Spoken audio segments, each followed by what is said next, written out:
years when we have started intensification of production in few grains.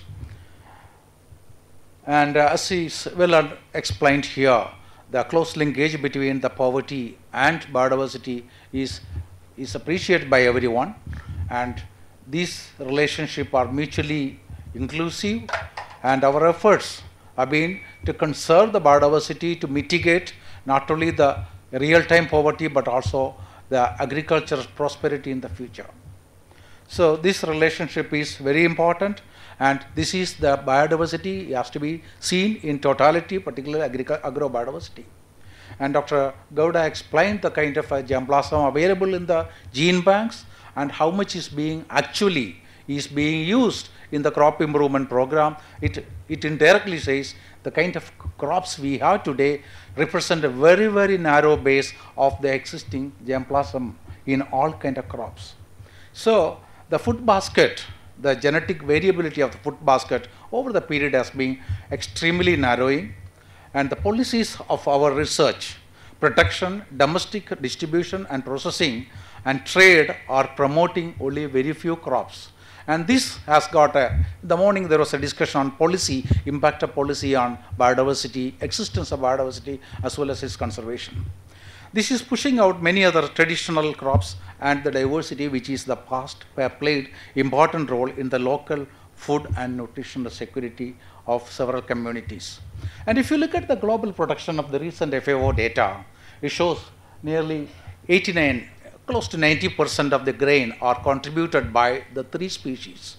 Predominantly maize, of course a good part of it goes to the biofuel as well as the feed, but the wheat and rice again constitute, the rest of the grains contribute a very negligible role. And if you look at the Indian situation, it's no way different. 90% of the grain is constituted by these three grains. So if you look globally, the situation is virtually same. And exactly what contribute is essentially the huge risk inherent in the over-dependence of narrow base of species. Not only the species, the three species we are talking, if you look at each country basis, you see their whole production is dependent on few varieties. For example, in India, the wheat production is, 80% of the wheat production is dependent on one single variety. And this is a very, very delicate, dangerous situation what we are facing in the context of climate change. So far it has been going well, but when the climate change impact comes, this could be very disastrous. But efforts and investment to broaden this base in the food basket is not commensurate with the increasing risk we are going to face. The risk is expected to increase manifold under the escalating climate change. Now, the productivity is an important driver of influencing policy on food production. Any policy makers will see they want increased production in a shorter time. Obviously, that is an understandable issue. However, a large part of the farming system in Asia, Africa and Latin America are fragile systems. They will not be amenable for a high input-based productivity, where adaptation is very important. This adaptation or adaptability, as Kufukan mentioned about, the crops to provide a modest and sustainable harvest assumes importance over high productivity sans sustainability. Many species of cereals, legumes, oilseed, fruits, leafy and other vegetables adapted to these fragile conditions serve a substantial share in the local food and nutritional security of these communities. And the policy on these few grains are certainly endangering this particular diversity in the food system. Then the climate change with the extended spell of drought, high precipitation and flooding, and severe outbreaks of pest diseases are predicted changes, although it is very unclear in which shape it is going, which all the areas will be hit by these changes. Climate change is expected to exacerbate the disadvantages of fragile production system and to turn some of the favorable production systems towards a fragile ecosystem. Major part of the global biodiversity and agrobiodiversity is concentrated in the tropical and subtropical regions, and these regions precisely are going to be hardly hit by the climate change. Biodiversity loss under the climate change, as mentioned in the morning, is expected to be 20 to 30%. Here, the hardier and resilient and better adapted crop has an advantage to mitigate our programs to adapt to the climate change.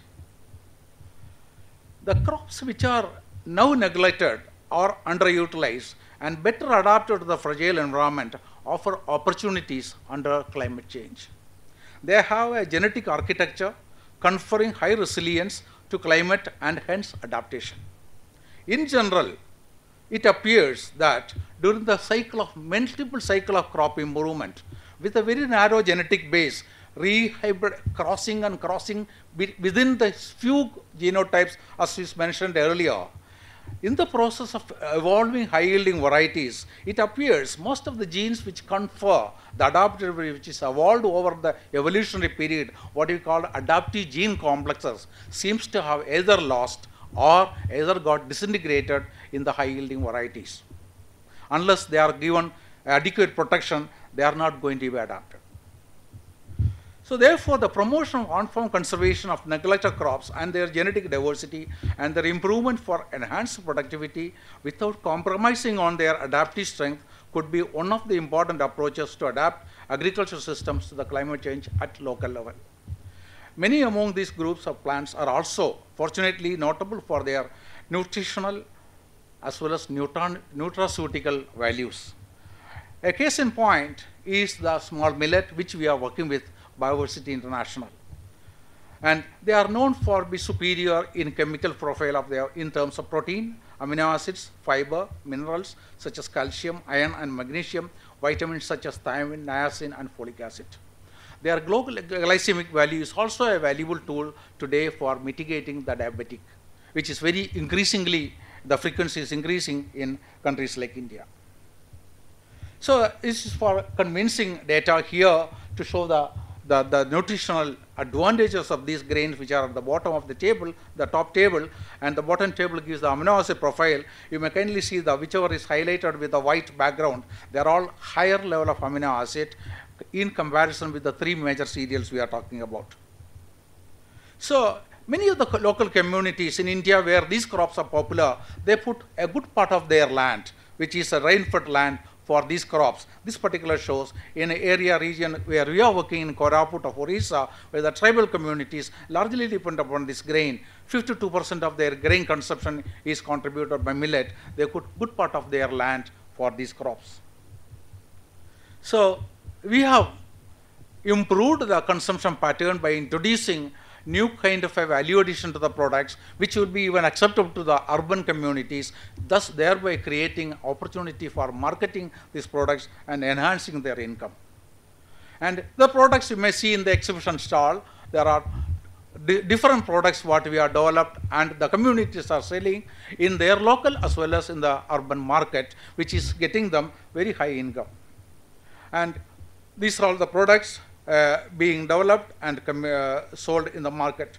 This kind of a farm-based value chain is helping them generate a good income from these crops, which otherwise was not sold at a high price.